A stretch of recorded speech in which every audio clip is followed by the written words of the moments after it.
Hello, I'm James Bleakley. And I'm Tarryn Bleakley. Together, we're Black Sheep Bikes. Black Sheep Bikes have been built here in Fort Collins, Colorado since 1999. We've made this video in collaboration with the University of Iowa's School of Art and Art History. Black Sheep has been working with the university's frame building program since 2009. Please join us for the next couple of hours as we take you through the step-by-step process of hand building a titanium bicycle frame. I'm going to show you the small parts and tubing that we'll use for building this titanium fat bike. We have our 44 mil head tube, the 100 mil wide bottom bracket shell, our titanium sliding dropouts, the 44 millimeter down tube, our 35 millimeter seat tube, our 32 millimeter top tube, and our 19 millimeter seat stays. Lastly, we have our 22 millimeter chain stays. We're ready to start putting some of our small parts in the jig. While we'll refer to our elevation drawing for most of our dimensions, there are a couple of things that you'll only see in the plan view or the top view, specifically centering the bottom bracket and the back axle spacer. We've created a heat sink spacer for our 100 mil bottom bracket that will center our bottom bracket exactly relative to the ways of our fixture.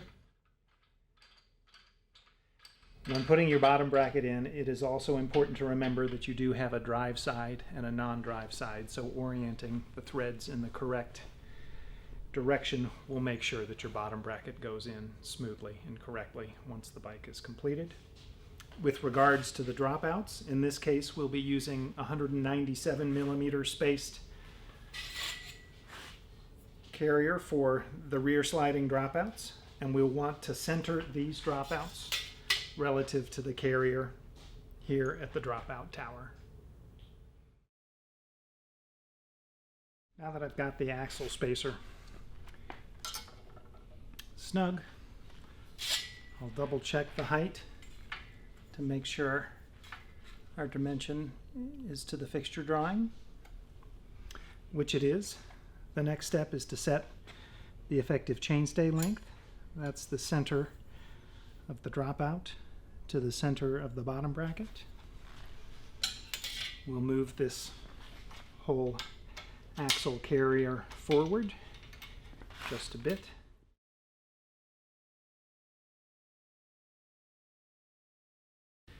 We'll set our head tube height in the jig by placing this lower collar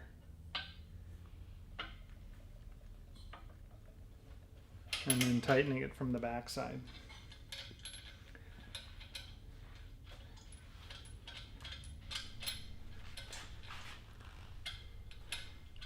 I put a little reference line with Sharpie here so I could get close to the height and then fine tune as needed.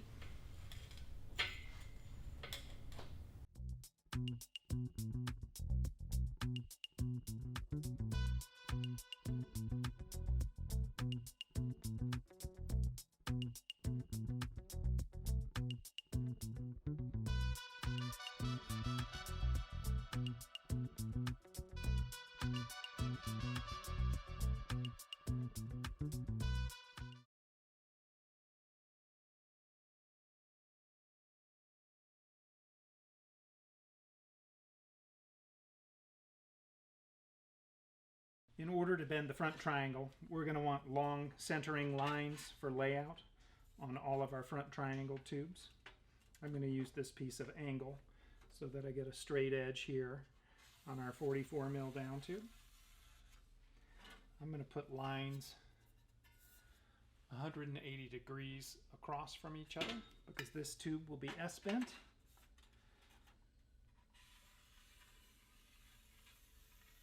In addition to that, I'm going to mark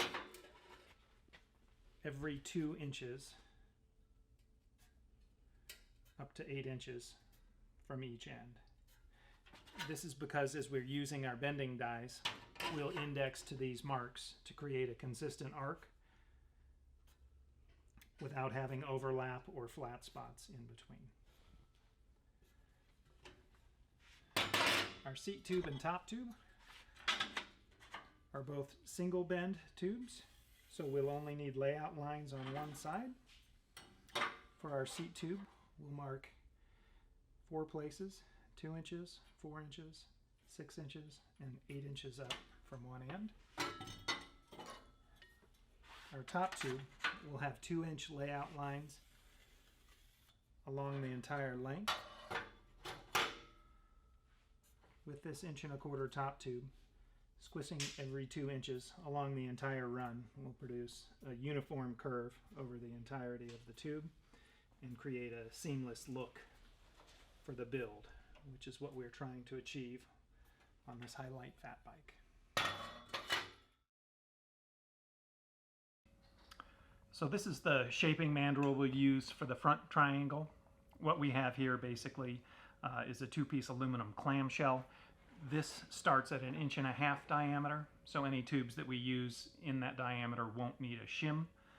In this case, we're going to start with our seat tube and top tube, which are both 1.25 inches. So I am now putting in a clamshell that's 1/8 inch thick, so that we're sized appropriately for the diameter of the tube that we're shaping.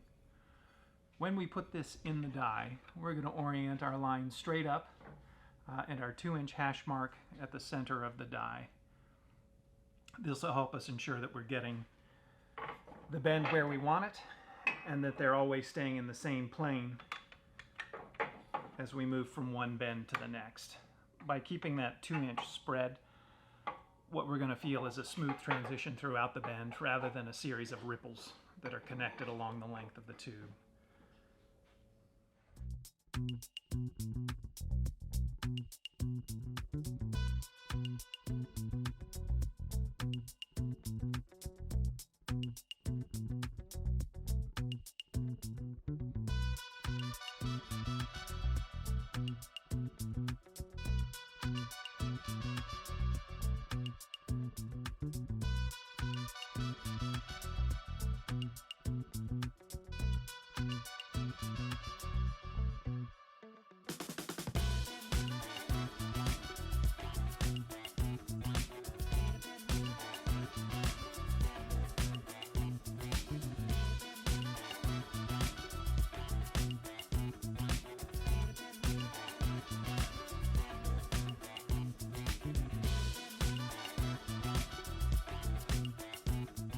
The next step is going to be to curve our top tube.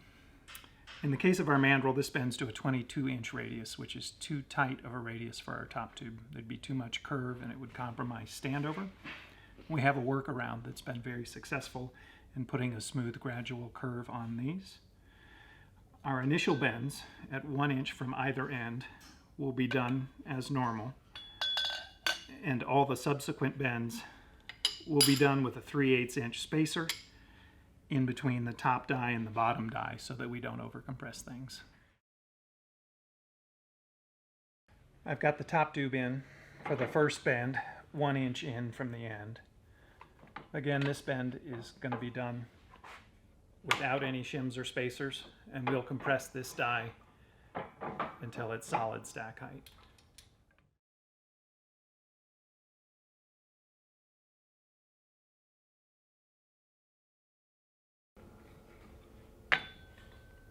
We're going to flip this tube around.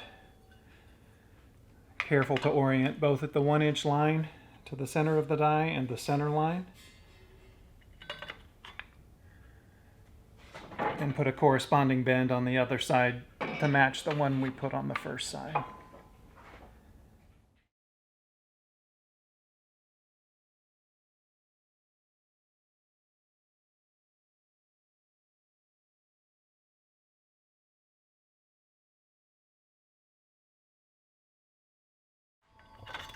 The next step is going to be moving to our 2 inch lines and adding these 3/8 inch spacers to prevent the over curving of the top tube.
When we finish shaping the tubes, the next step is to hold them up to the drawing and see how they compare to the drawing itself.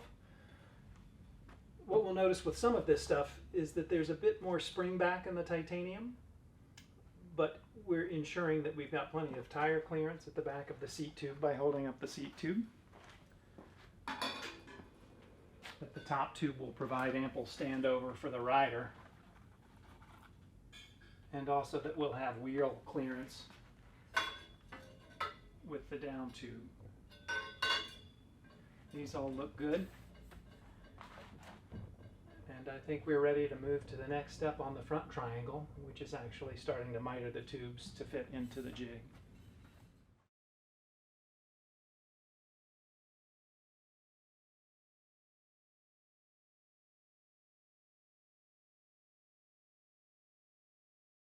Time to miter our seat tube now that everything's curved. In the case of the bike that we're building, we know center of bottom bracket to top of seat tube. We've actually put a line on the side of the seat tube to show where we miter. Our bottom bracket on this build is 1 5/8 inch in diameter, so we'll use a 1 5/8 hole saw in our horizontal mill to make the miter for the bottom bracket shell. When putting the seat tube in the vise, it's important that you have it so the curve is in the vertical plane. This will make sure that your seat tube exit angle is coplanar with your head tube and perpendicular to your dropouts. I run these cuts on the horizontal mill fairly slowly. Larger diameter hole saws tend to have faster tooth speed, which makes them more prone to catching and also overheating if cutting quickly. I do cut dry in most instances. However, we do use a water-based coolant on some of our cuts. After the miter has been put on the bottom end of the seat tube, I typically remove the seat tube from the vise and rest it on the surface plate and hold a bottom bracket shell up to it and look for gaps so I can ensure that the cope was in the right plane. Once that is done, then the seat tube is ready to be deburred and put into the jig.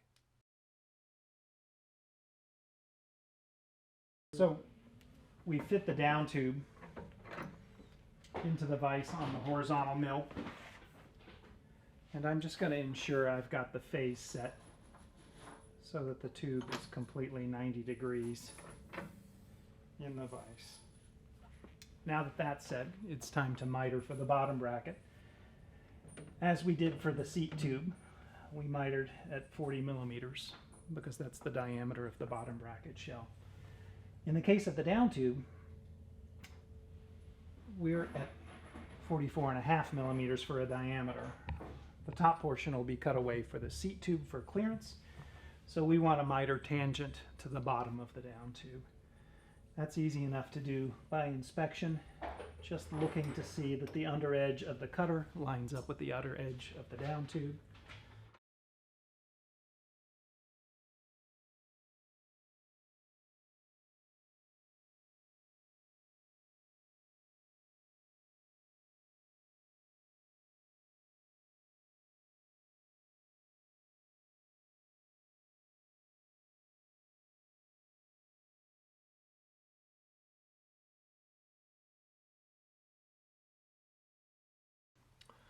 And then check it on the bottom bracket shell for fit.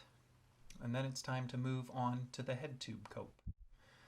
For the head tube cope, we'll use a digital angle finder and zero it on the head tube and then place it on the down tube. This will give us an angle difference between the two. That angle is something that we'll check on the vertical mill when we go to do that final miter. Typically, if we set within a half a degree or a tenth of a degree, that will be more than accurate enough for our miter. We will actually use the same digital angle finder on the vertical mill so that we can ensure the angle we have between the tube and the cutter is the same as the angle between the down tube and the head tube and the jig.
Once the head tube miter is done on the down tube, there's one remaining miter. That's to make a clearance cut for the seat tube at the bottom end by the bottom bracket.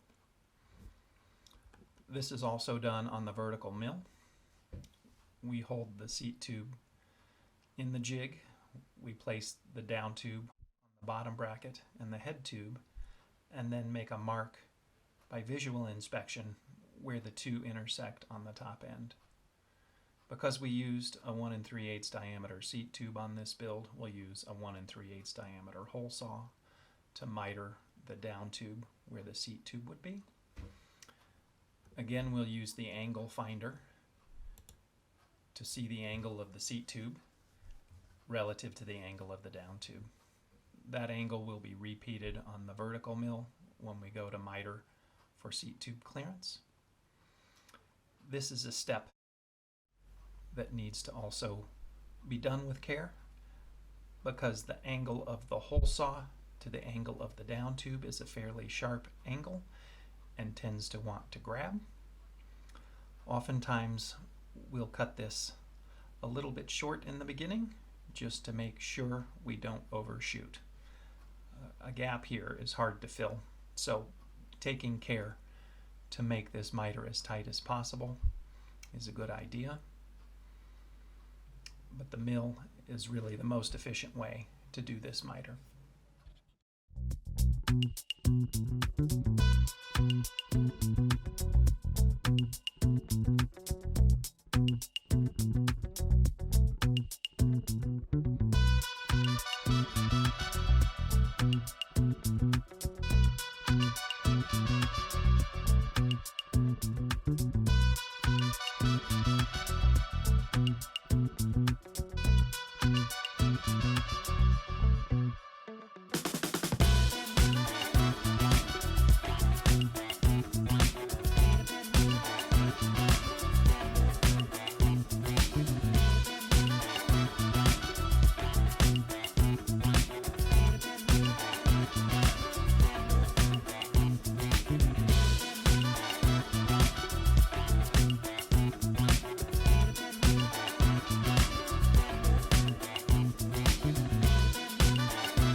Tubing blocks are a big help and can be set on a flat surface to make sure that we're holding the tubes perfectly perpendicular to their bend every time.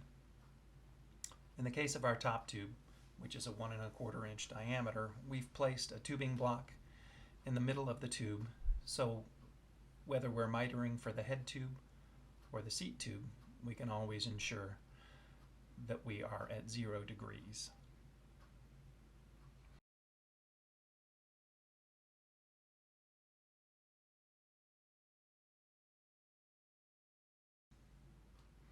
When mitering the top tube, the primary concern is to make sure that the curve we've put in it is oriented straight up and down and not askew to the right or the left.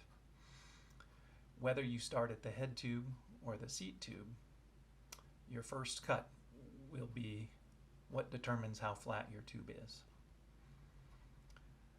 When we do this miter, we do it by inspection first, again holding a digital angle finder up to the head tube and zeroing it, and then putting it on the top tube as close to the point of the miter as possible to determine the actual angle at the intersection of those two. Once we've gotten that angle, we'll place the top tube in the vertical mill and we'll make the miter at the appropriate angle and at the appropriate place. We'll be using a 1 7/8 diameter hole saw to match our 44 millimeter diameter head tube. And we'll take a head tube and fit it up to the tube on the surface plate to ensure that the tube is flat and the head tube is in the right plane.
we've got a couple things on the down tube and seat tube to do before the front triangle is done.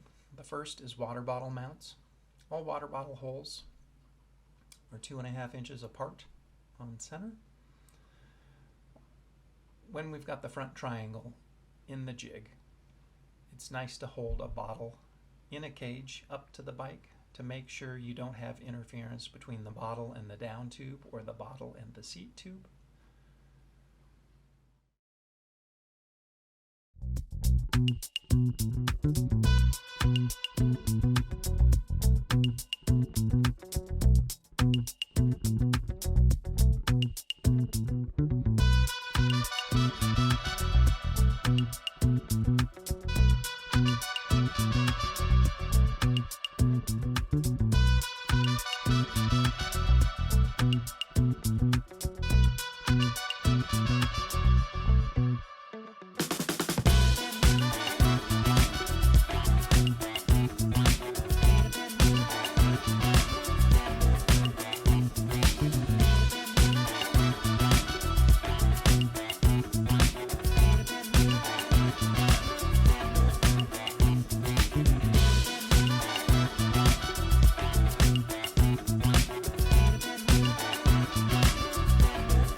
The slot for the seat post is 1 inch long and it's 1/8 inch wide with a 1/4 inch hole at the bottom.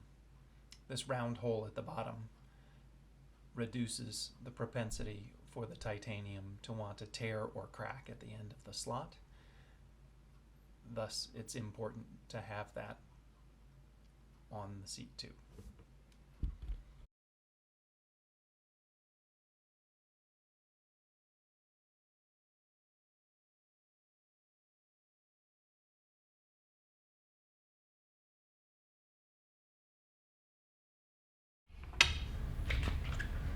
Okay, we're ready for our chainstay bend at the dropout.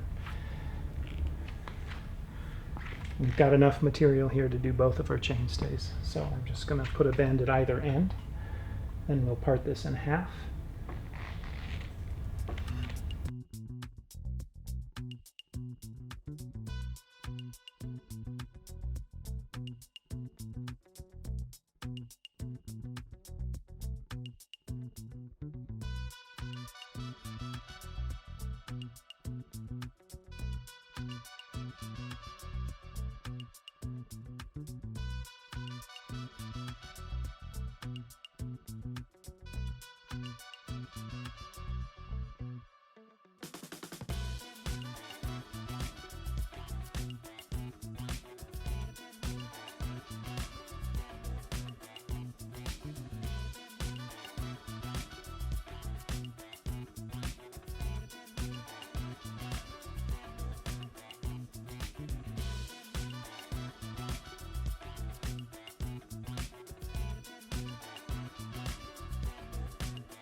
Yeah. That should be perfect to go to the back dropout. Okay, we've got the curve for the dropouts. Now we're going to put the curve in here. And that gives us the heel clearance and the crank arm clearance on the chainstays. And again, we're bending symmetrically for right and left. I'll orient one of these tubes straight up and the other one straight down. It's going to be on the left. Yep.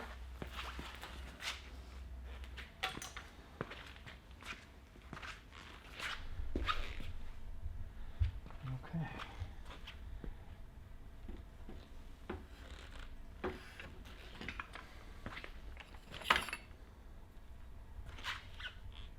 There's one side. That was it? That's it. Yeah, it's a shallow bend really, but it lets us have the stay come back parallel beside the tires and then angle back towards the dropout once your crank arms and heel clearance has been met. Yeah, sometimes the most subtle of bends makes the biggest difference.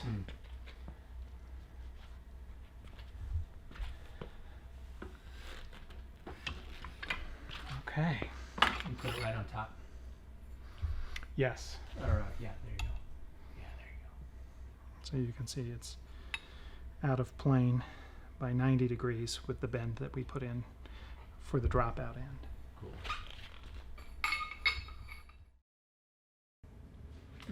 Okay, well, we're ready to roll our seat stays. This is going to be the first step in making the seat stays for the bike. I've got two center lines here, one in the middle of the tube and the second running down the length of the tube. These are just orientation lines. We won't use them immediately, but they'll serve us when we go to cut this in half.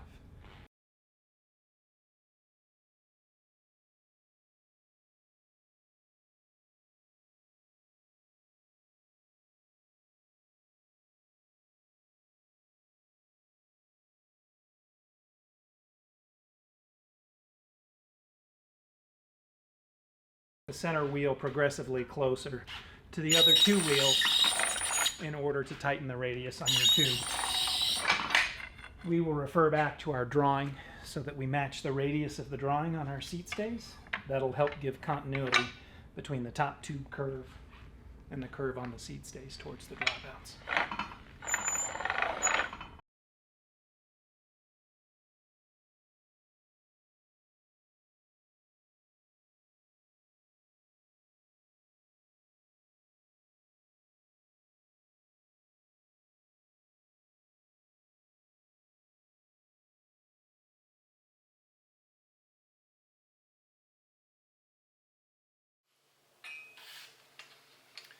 Now that we've got our seat stays curved for the back end, we're going to put in the bend for the clearance of the tire.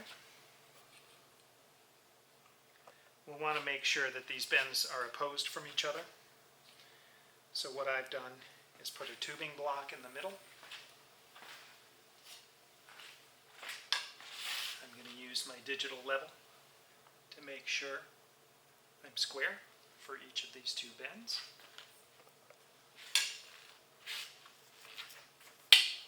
And then I'm simply going to bend to the stop that has been set.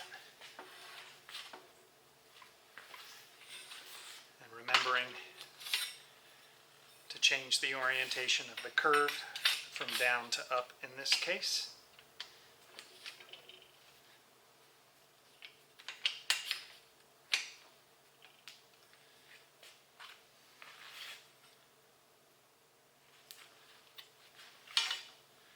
Again, I'll check my zero.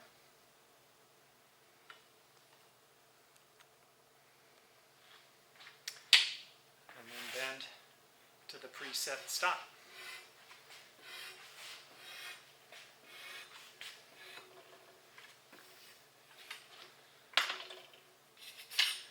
Now our seat stays are ready to be split in half and mitered for the seat tube. Our chainstay yokes are made out of 1/4 inch titanium bar that is 1 inch wide. We put a 20-degree bend on either end.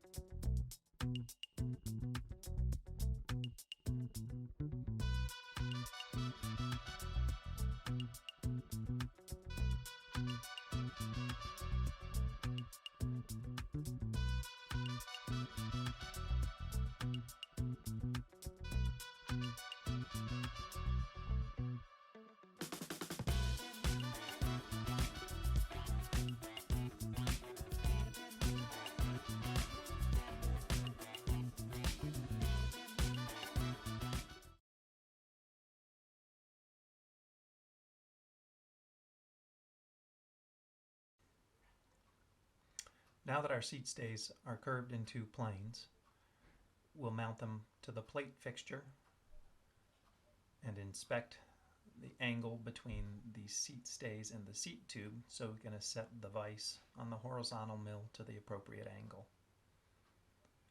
Once we've determined that angle and set both seat stays on the plate fixture, we'll miter them both at the same time, taking care to make sure we've chosen the appropriate diameter to match our seat tube diameter.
This is a way to set up our yokes and cut them at the same time so we can ensure symmetry.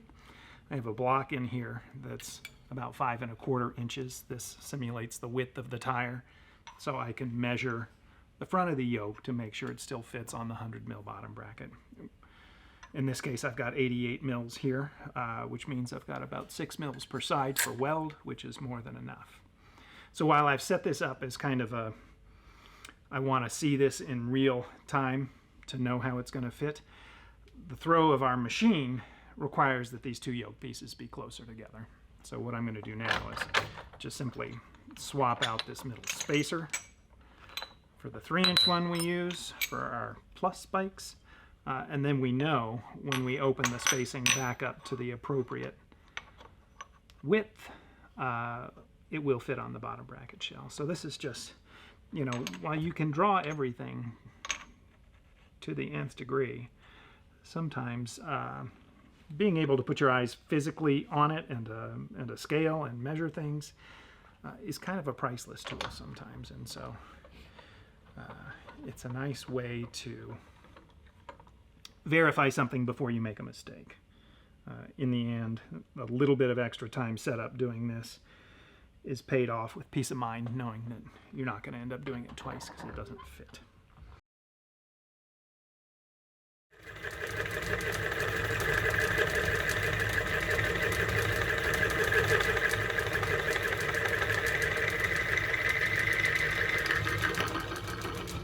This is a water-based coolant called Cool Mist. I like it because the cleanup is easy between the cutting and welding stage. It also provides a good amount of cooling for the cut.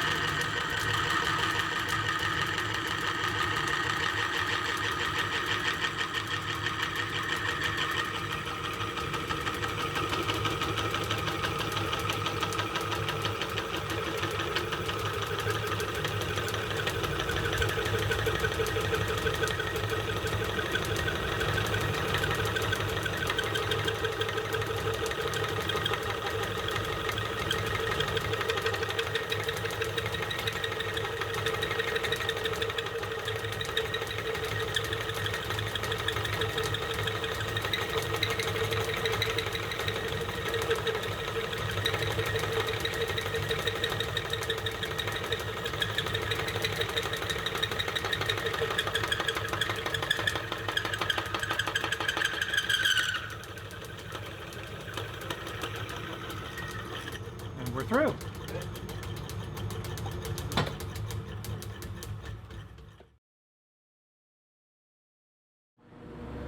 What we have here is the chain stays that we bent up, coupled with our yoke. Our yoke starts as a single piece of plate that's got a bend. We add a little wedge that's been welded and cleaned up in this case, so that we've got a little more surface area to weld to with the chainstay. So what I'll do here is tack the front portion to the back portion of the chainstay. It'll make sure symmetry is good moving from this table to the fixture.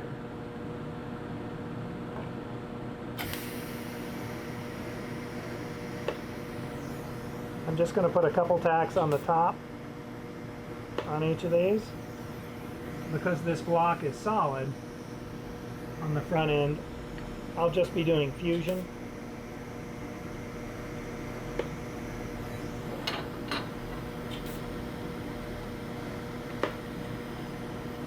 Now that I've got the tops, I'm going to simply just turn these points over and catch the corresponding spots on the underside as well.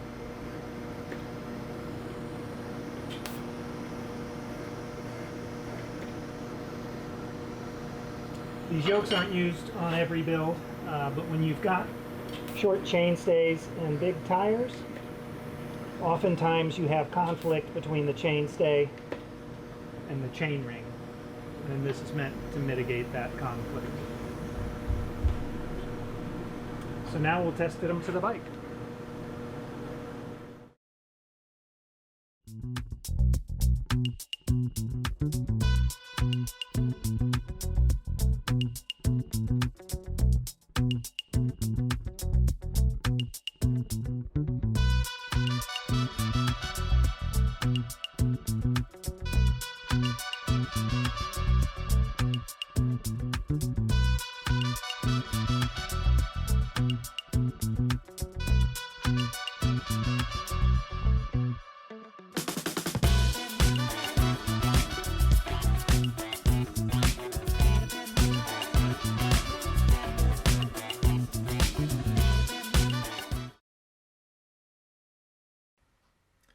When putting the down tube in the jig, it's important to make sure it rests firmly on the down tube and bottom bracket shell, and also that the V-block has been pushed into place to make sure it's centered on the BB and the seat tube. Once that's done, we can get our first series of tacks on the down tube at the bottom bracket. I'll put tacks off center on the right and left to make sure the down tube is secure at the bottom bracket before moving up to the head tube and putting a tack on the top of the down tube at the head tube. Once that's done, I'll tack the underside of the down tube to the head tube on both the right and left side. This will help hold the tube securely, so once the frame comes out of the jig, it doesn't move.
down tube is in place and the seat tube is tacked, we will finish the front triangle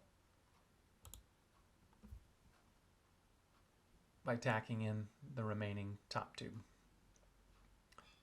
When putting the top tube in, we want to make sure that the curve is strictly in the up and down plane and not rotated to the right or left. By looking through the jig lengthwise, we can determine that that's the case. Also, if you've got someone to help hold this tube to make sure the orientation doesn't shift while you're tacking, that's a good idea. We'll put a tack on the top of the top tube at the head tube. Then we'll move back to the seat tube and put a tack on the top of the top tube at the seat tube. And then we'll move to the underside and catch the top tube at the underside where it meets the seat tube. And then we'll move forward to tie it in one more time on the underside of the top tube at the head tube. Once we've done that, the front triangle is secure and it's time to move on to the back end.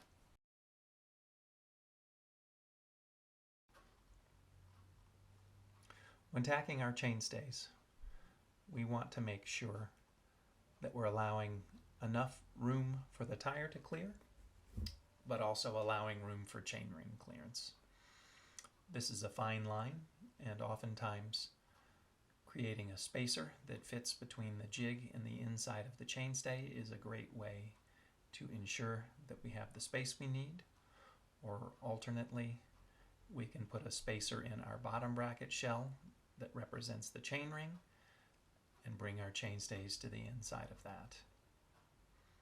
In the case of this build, we're trying to clear a 4.8 inch tire that is 26 inches in diameter on a fairly short chainstay. So our window is pretty tight here, but we know that our bends fit up appropriately, so we should have the room we need. I've machined a block out of 1/2 inch steel that gives us the appropriate set off at the chainstay from the seat tube jig, and held that securely with a clamp while I get a tack on the yoke at the bottom bracket. Once I have that tack, I'll move back to the dropout and put a tack there as well. Once one side is done, we'll move on to the other side and tack in the same sequence, ensuring that both chainstays are equidistant from the center line of the bike and tied in top and bottom to the dropouts and also to the bottom bracket shell.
Now that the frame is tacked and we've ensured wheel symmetry looks good, we can start with the first bit of welding that I call the root welding. The root welding is done either with or without wire. The purpose here is to really try to tie the tubes together on the parent level first before doing the second pass, which is called the cap. What I'm working on here is welding the seat stays to the back of the seat tube. The wire that I'm using here is 45 thousandths of an inch in diameter, and I'm taking care to always keep the torch over the weld zone while argon is flowing. This is important to reduce the chance of embrittlement from exposure to oxygen. As I work my way around the seat stays, what I want to do is maintain a steady fulcrum for my hand so that I've got a good rest for my torch hand, and then I'll use my right hand in this case to keep the weld wire in the seam area where the seat stays intersect the seat tube. The smaller the diameter that you're welding, in this case 5/8 diameter seat stays to 1¼ inch seat tube, the more you'll have to stop to allow for argon coverage. The reason here is pretty simple. As you articulate the torch to keep the electrode pointed towards the weld, the area further back starts to become hidden from the argon cone, making it more susceptible to contamination. So for this reason, what I'll do is I'll weld 7 or 8 stitches or pulses and then stop, and then let the argon flood the area for a few seconds before I step on the pedal again and then move forward. There's no real formula here. You'll get a sense for what works best in your own individual style when you're welding, but just keep in mind that taking more time is always a good option. Your tungsten electrode is responsible for conducting the current between the welder and your workpiece, in this case the frame. And therefore having a sharp tungsten is important so that you get a very smooth arc both in the startup and while welding. I am using a 3/32 seriated tungsten. 1/16 diameter is also good for welding bikes. I have found that the larger diameter lasts a little bit longer between sharpening, although sometimes the smaller diameter has a little bit easier startup. This is something that personal preference will dictate, and I encourage you to play around with both diameters to find out which one you're most comfortable with.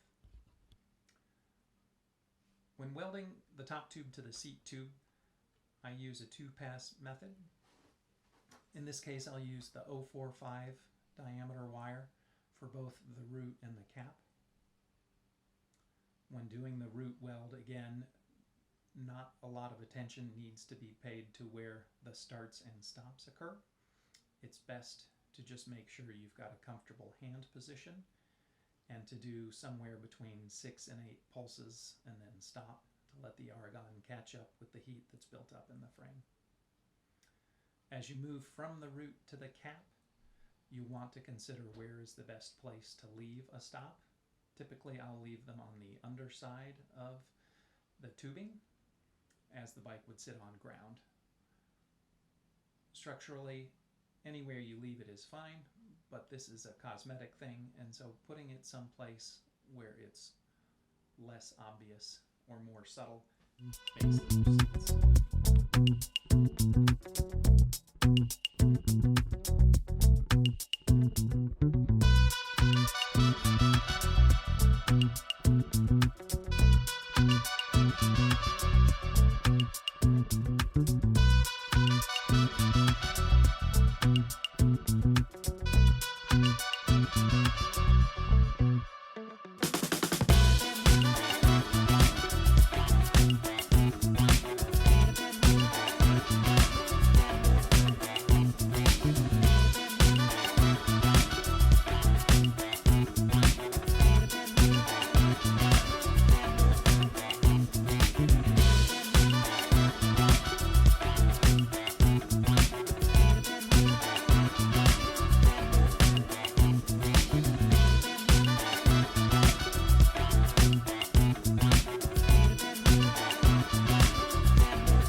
case is a 44 mil diameter.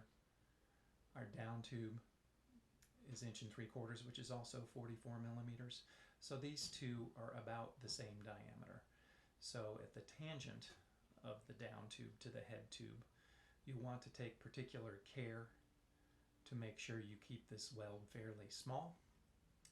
When you have a situation like this, it's called a butt weld, and it's hard to keep this looking smooth and even and not lumpy if too much weld wire is used. In this case, I'm using the 045 weld wire again, and I'm taking care during my root pass to ensure that I've got good shielding. Because the diameter of these tubes are a little bit larger, I am able to move a little bit faster. Once this root is done on the down tube at the head tube, then it'll be ready for the final pass, which I call the cap. When welding the top tube to the head tube, we have a disparity in diameter from 1 1/4 inches in this case on the top tube to 1 3/4 inches on the head tube. What this means is that we'll be able to get a weld that looks continuous all the way around without the sides or the tangents tending to want to look built up. I used 045 diameter wire for the root. I'll use the same diameter for the cap.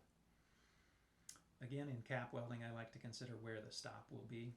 In this case, again, I've put it underneath as the bike would sit on the ground. This will make it look seamless from either side, although structurally it's not important to place the cap anywhere in particular.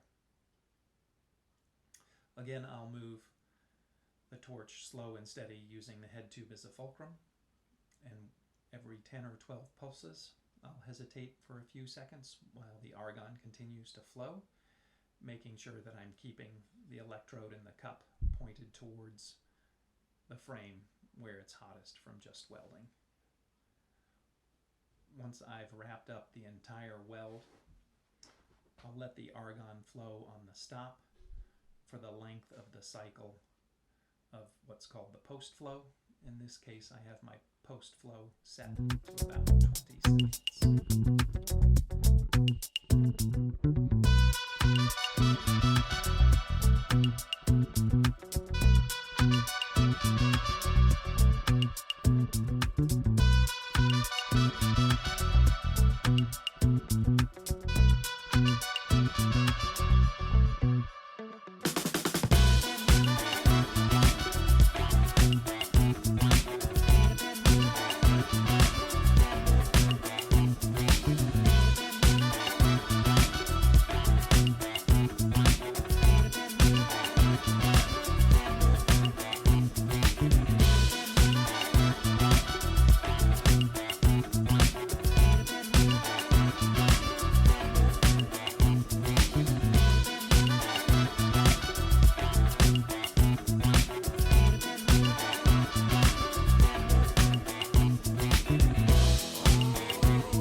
have both been welded to the head tube now, at least in the root form. So we've got a good connection at the parent level between the two. Now it's time for the cap.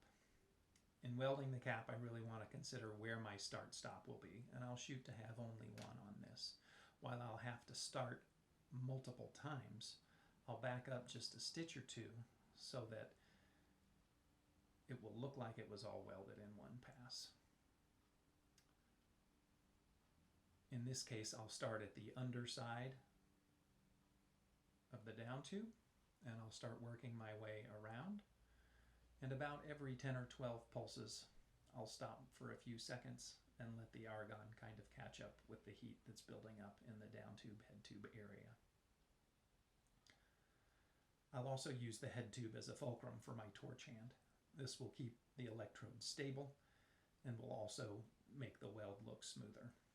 In addition to a steady fulcrum, another important part when doing the cap is trying to move the torch uniformly along the weld so that you have a consistent stitch. The spacing on your stitch is actually determined by the pulse rate, or hertz as it's called. I have tended towards 1.3 to 1.5 hertz. You'll find a comfortable rhythm for yourself. It may be 1.0, it may be faster, it may be slower. I would recommend practice, and what you'll find when you move too slow, or your pulse rate is too fast rather, is that the series of lines that defines the edge of your stitch is very close together. If you're moving faster than your pulse rate, what you'll see is a little dot at the center of your pulses and a bigger reveal between the actual stitches themselves. This is again something that's easily adjusted by the dial on the pulser. It's better to set the rhythm at which you like to move and then adjust the pulse rate to suit you. Again, what's important here is making sure that because of the same diameter between the down tube and the head tube, that we don't get an excessive amount of fill material in our root and cap. I have chosen 045 for the root and for the cap in this case, and I'll take particular care as I get to the outsides of the down tube to move the torch slowly and steadily. Oftentimes it can be hard to see where you're going, and keeping your cap directly on top of your root will take a lot of practice.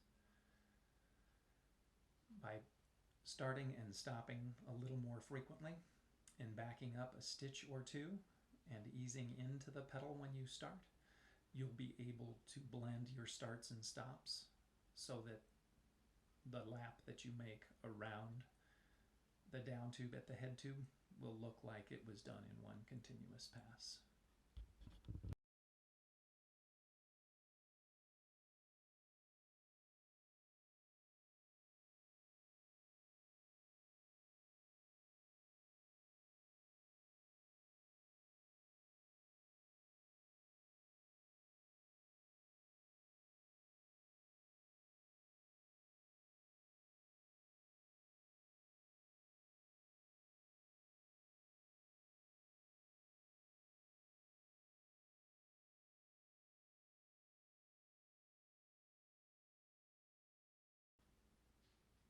When fusing the water bottle bosses to the down tube, it's important to first make sure that the bosses are square or perpendicular to the tube.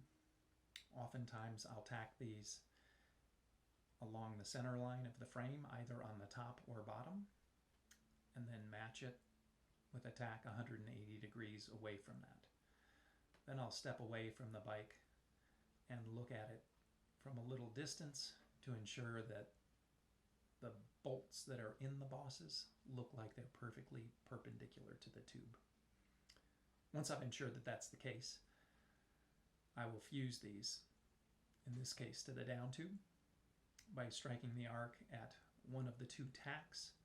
I can then start moving the fusible lip that is machined in the boss down to the down tube itself. With the larger diameter tubes, it's usually possible to do this without fill wire. If you're using bottle bosses for rack mounts in smaller diameter seat stays, you'll find that you'll need to add a little fill wire on the sides so that the tube doesn't want to undercut.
In welding the down tube to the bottom bracket, what we want to do is ensure we've got plenty of material and also that they're connected well on the parent level. Fusion is an option here, but because the down tube is 54 thousandths thick and the bottom bracket shell is thicker than that, a two-pass option using wire makes more sense, simply because we get more parent material in the joint. In this case, I'll use the 045 wire for both passes. In the root pass, I'm not as concerned with where my starts and stops fall. The cap is something that will be not only structural but cosmetic, and I'll be more concerned with where I leave my stops. I do, however, want to make sure I still don't get more than 10 or 12 stitches at a time before I let the torch rest and the argon flow on the stop. Again, it's critical to make sure that argon is still shielding the weld that you've just put in place. And so this method allows for a little bit of time for the argon coverage to flood the area as it's still cooling.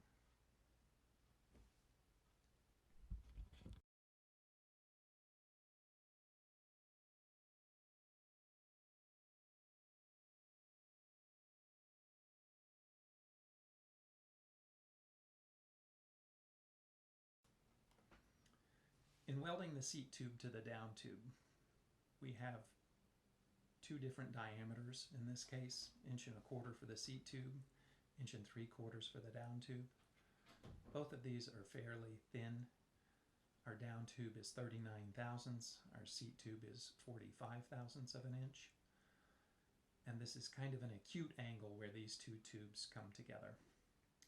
For this reason, I will do it as a two-pass, and the first pass will be done fairly cold, and the cap will be done with just a little bit more heat so that the weld will be a little bit wider and also smoother. I start at the very top of the union of the down tube and seat tube and weld from there down to the bottom bracket shell. You can start on the left side or the right side, whichever is more comfortable.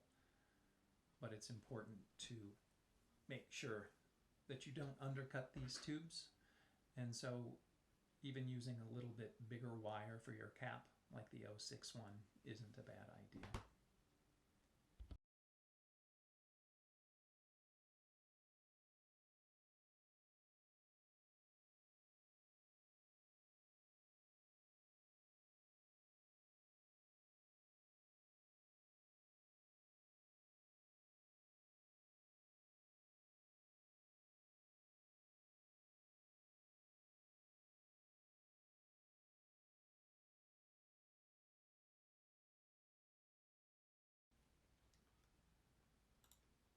When welding the cap of the seat tube to the bottom bracket, I typically start at the edge where the down tube and seat tube come together and work my way around the bottom bracket. This will leave a stop that will be visible on one side, but as you connect the seat tube to the bottom bracket and the down tube to the bottom bracket, you'll have only one stop in this union. Because the bottom bracket is thicker, I recommend a 2-pass with wire. Our route was done with 045. I would suggest 061 for the cap because of the thickness of the bottom bracket shell. It's nice to have a little bit extra material in the weld joint to reduce the fatigue that is put on it by the stresses from pedaling and riding.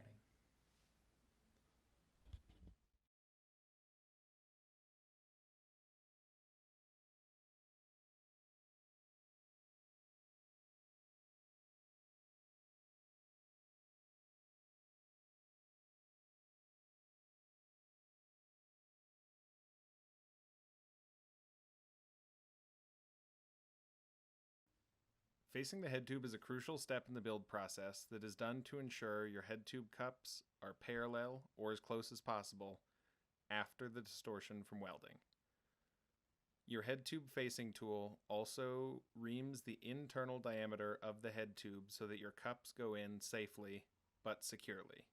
You don't want them to be too tight, but you don't want it to be too loose. One helpful tip to make sure you get a complete cut on the top of the head tube and bottom is to draw a ring of Sharpie around and turn your cutter until all of the Sharpie is gone and you have only new metal visible. After doing this on both sides, measure with a caliper on the front side of the head tube as well as the back to ensure that they are parallel with at least 10 thousandths of an inch.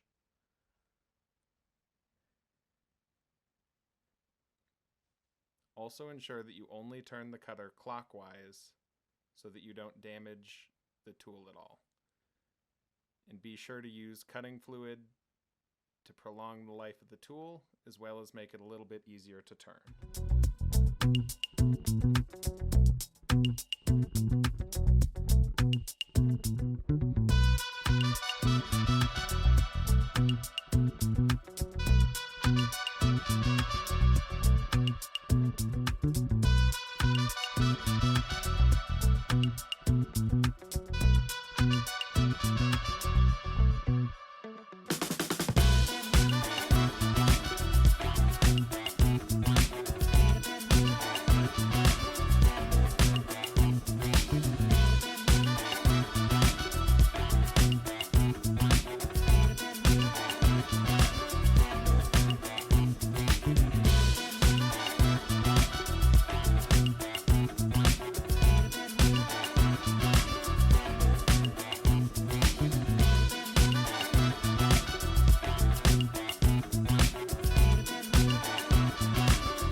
Facing the bottom bracket is a necessary step in the alignment process. It's done after you've chased it and once you're completely done welding on the frame.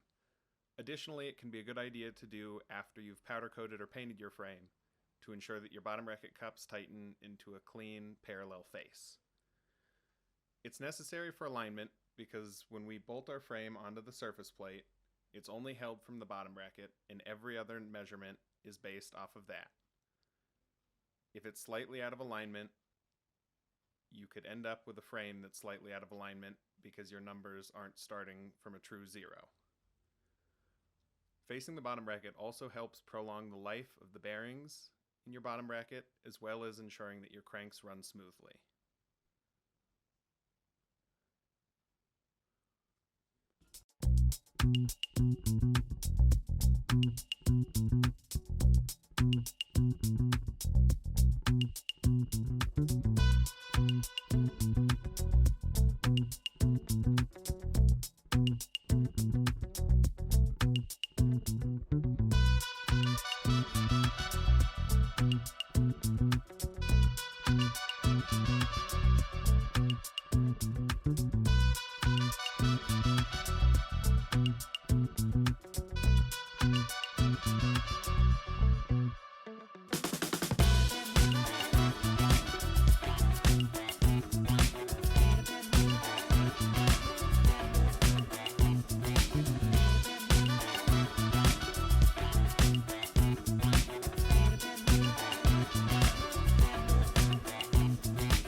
Now it's time to check the alignment of the frame.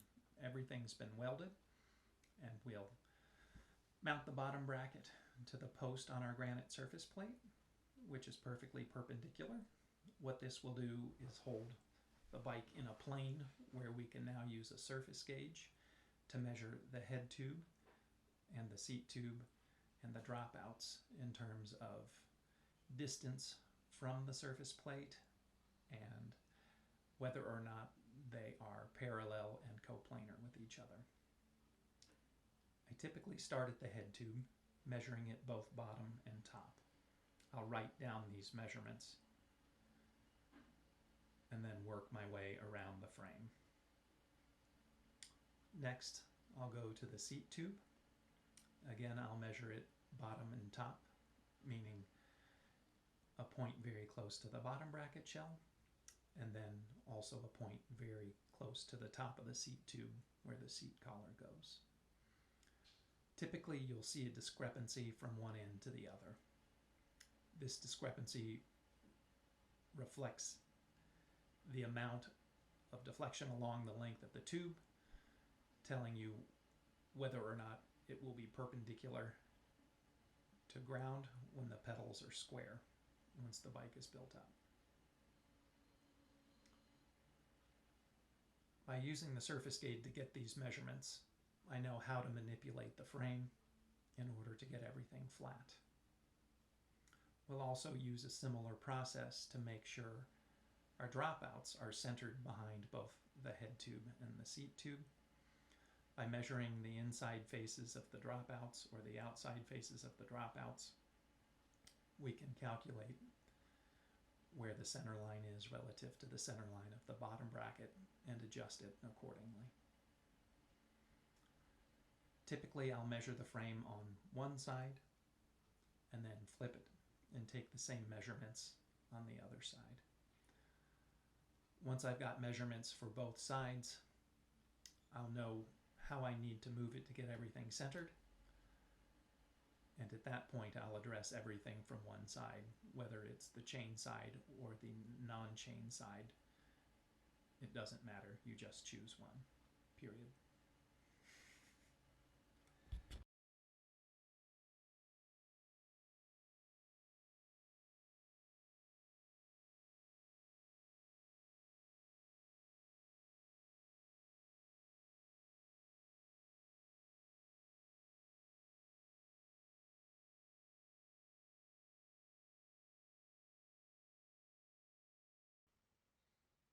After you finish sandblasting all of the color on your frame, the next step is brushing it out with a nylon wheel. This is done to remove both the sandblasted finish that you created, as well as any bending lines that may be present or any scuffs and scratches. The biggest thing to watch out for is that you keep the nylon wheel perpendicular to the tube and that you are brushing with the grain rather than against it. This creates a much more uniform finish and is very easy to touch up in the future. One helpful tip is holding the tube and the drill with one hand and guiding it with your other hand.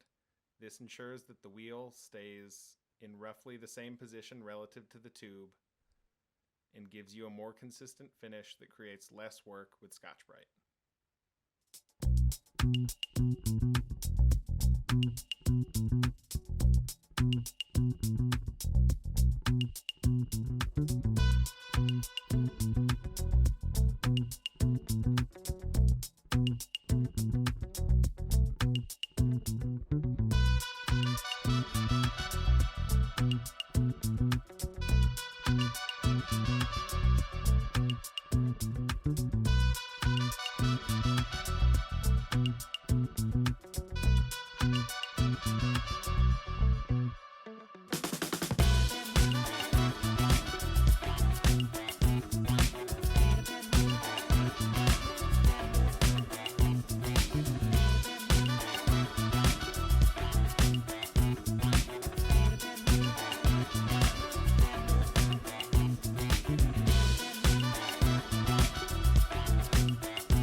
After you've finished brushing out your frame with the nylon wheel, the next step is using Scotch-Brite. When working on a frame, I prefer to use the gray coarse Scotch-Brite to re-establish the grain, because sometimes when using the orange wheel, it can become a little bit inconsistent. After you've gone over the entire frame with the coarse Scotch-Brite, I like to move on to the maroon, which is a slightly finer grit that gives you a brighter finish and a more consistent finish overall.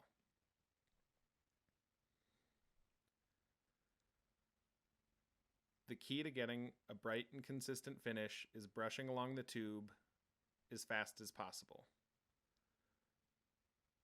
The more that you move the Scotch-Brite side to side before moving it along the length of the tube, the more consistent your finish will turn out. It also helps to back the Scotch-Brites with Gorilla Tape or duct tape so that you don't rip through them when you're brushing out your frame. Also take care when going over water bottle bosses or cable guides, as it can really easily just rip through the Scotch-Brite and destroy what was a brand new pad.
satisfied with your Scotch-Brite finish, the next step is applying the vinyl masks.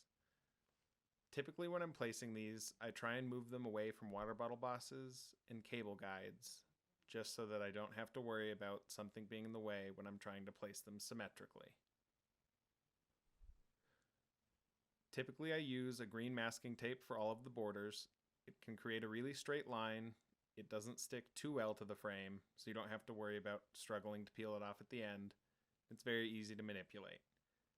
It's also a good way to move the vinyl mask from the paper over to your frame. Sometimes I find that transfer tape sticks a little bit too well and can tear the vinyl. One big thing to look out for is that you don't touch the frame prior to putting the vinyl masks on, as the oils from your skin can sometimes cause the vinyl not to stick as well, and this becomes an issue in the cabinet if any of your logos or designs start to peel up. It just creates a little bit more work later on. I typically like to start with a border at one side of the word mark on the down tube, it could be the top or the bottom, to lay both up referenced from that point. It makes it a little bit easier for me to ensure that they're symmetrical front to back, and once they're both on, I'll tape up the straight mask on the other side. It gets a little bit trickier when you are using two different word marks or designs that are not equal lengths. And from there, it is best to make the borders on both sides and center the smaller piece between the two borders. When you're masking up to put something in the cabinet, always add a little bit more tape on either side than you need, because it's always better to peel a little bit extra off rather than have to go back and brush something back out.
The next step in the process is the media etch finish.